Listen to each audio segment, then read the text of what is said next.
প্রতিবছর ফেব্রুয়ারি মাসে বইমেলার আয়োজন ঘিরে প্রাণবন্ত হয়ে ওঠে বাংলা একাডেমি প্রাঙ্গণ। বিশেষ করে পহেলা ফাল্গুন ২১শে ফেব্রুয়ারিতে দেখা যায় ক্রেতা দর্শনার্থীর উপচে পড়া ভিড়। তবে এবারের চিত্র ভিন্ন।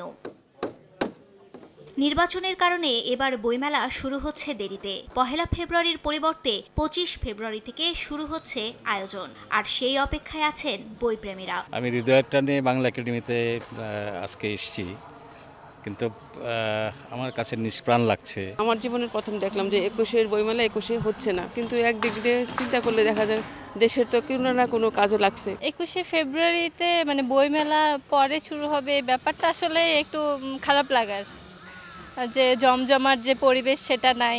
বাংলা ভাষা ও সাহিত্যকে ঘিরে দেশের সবচেয়ে বড় এই আয়োজন সামনে রেখে শেষ মুহূর্তের প্রস্তুতিতে ব্যস্ত আয়োজকেরা।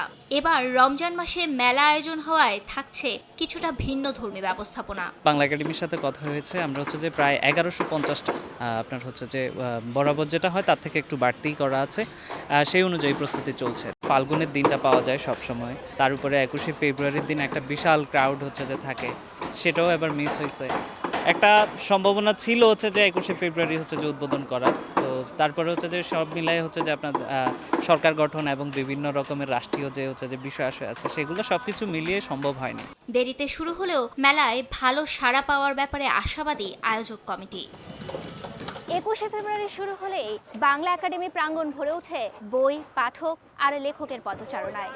তবে এবারের দৃশ্যটা কিছুটা ভিন্ন। বাংলা একাডেমি প্রাঙ্গণে এখন চলছে শেষ মুহূর্তের প্রস্তুতি।